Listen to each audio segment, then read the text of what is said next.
Hi, I'm Ram V. Welcome to Forbidden Planet TV, and today we're here to talk about rare flavors.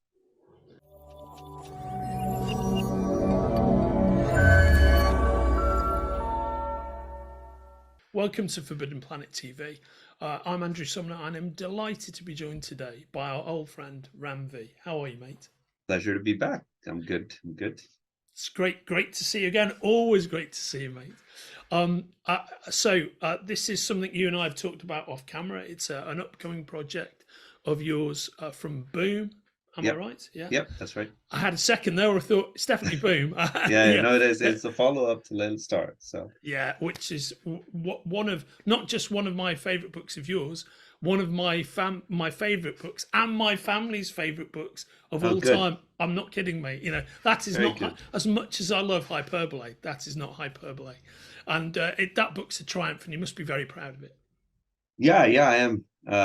And it's one of those unusual books. Like I think of books as little eggs that you hatch and you watch them grow into things that can fly, and then you let them out the window and then you don't look at them again because they're not going to come back. And this book, Laila Starr, certainly felt like that. Yeah. You watched it fly away and it was soaring the year after, and you're like, wow, like that book has gone places, which is quite nice. But you can't seek to replicate that each time. No, and I understand that, but I think it's beautiful when it happens, and with that Yeah. book, it's happened deservedly so. But this is an equally exciting project, which is Rare Flavors. Yeah. So this is a great concept. What can you tell myself and the viewers about it? So it's a book about Indian food. Um, I don't want to give away too many details, so people who don't want spoilers should probably close their ears for a bit. Um, but it's a story about Indian food, but told from the point of view of an immortal Indian demon called Bakasur. According to Indian mythology, this demon was obsessed with eating food. He was a glutton who would get people from all the villages to bring him food. He would eat all their food, and then he would eat the people who brought him the food as well. Um, and he was defeated by one of Indian epics' great heroes, Bhim, who broke his back. Anyway, so that's the background. Our story starts in contemporary day. This demon has his back is healed. He has lived through all of human history, and he discovers that his hero and idol Anthony Bourdain has passed away recently, and he decides to come out of his hiding hole and says, "I will go out into the world and make a documentary like my hero, because someone has to do it. Someone has to continue spreading this message of food and love and culture through it." And through his eyes, we get a tour of India and Indian food and Indian history. And since he is a creature of his nature, his reviews and his takes on food tend to be more about the people than the food itself. Whether that's because of any nefarious reason, you will have to discover as you read the book. Got you. But we're trying to do interesting things. The book's got recipes in them. They have like actual recipes you can go and replicate. They're about very iconic Indian sort of food, also from different geographical locations in India. So I've always wanted to write about food. I just had to find my angle into it. So I mean, I really really do find this fascinating for many reasons, personal and otherwise. I think, but I think I was thinking about this the other day, and with some of your music influence projects, that I can think of other examples, not very many, but of other writers who have used their music influence to create the work they do. You know, like Kieran's done some music projects, you know, and that, but I think you might be ploughing, you know, a furrow all of your own here, because I can't remember the last time there was like a mainstream comic book where the major impetus was food. It's such a beautiful idea. Yeah, I yeah. can't think of it. I can't think of another one. Maybe it exists, but particularly the focus that you have. What was your personal inspiration for this I mean, project to really, it's happen? the first language, right? Yeah, If you look at all of my other books about India as these kind of bridges or windows into another culture, another world, that not a lot of people are necessarily, they know of, but they're not necessarily familiar with. Um, this is kind of me going another level of nuance and complexity into it, because the reason people enjoy Black Mamba or Layla Starr is because it has familiar tropes. It has the, death personified. It's in English. It's a language people understand. It's in the language of comics. And I went like, okay, well, what else can I do that provides a new window into this world? And I thought food is really the first language. Like when you go into another country, even if you don't speak the same words that they do, you kind of get an understanding of each other through food that is offered to you when you sit down, the way you eat, the way people like it really is born out of my travels. When I traveled to Iran when I was a chemical engineer, um, I went and worked at a chemical factory there at an oil drilling station, and all the workers there would at 6 in the morning just gather around this portable stove where they would brew coffee, and they would serve it to you in these like multicolored tiny glasses that they would pour the coffee into, and you would all drink.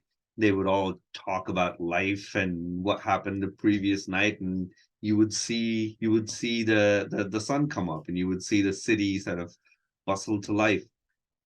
And I thought, I don't understand a word of what these people are saying, but I know what this is.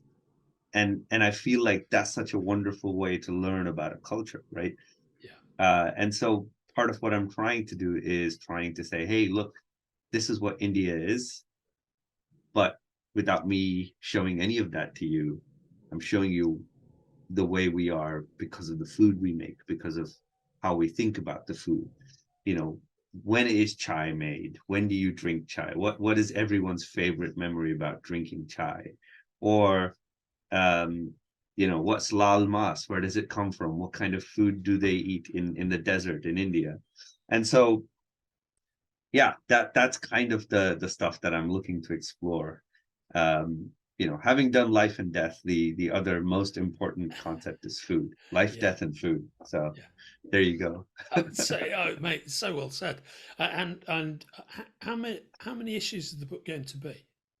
I think it's slated for 5 issues, but we Yeah. might do 6 depending on if we Okay. if we feel like we need it. Yeah, If that's where the story goes, yeah. and who's working on the book with you? It's the same Laila Starr team, so it's Filipe Brilliant. Andrade Yeah, working on it. I imagine the lettering will be Darren Bennett as well, yeah, who was phenomenal with the first book. So yeah, it's the same team. So just a follow-up creative project for the same yeah. team.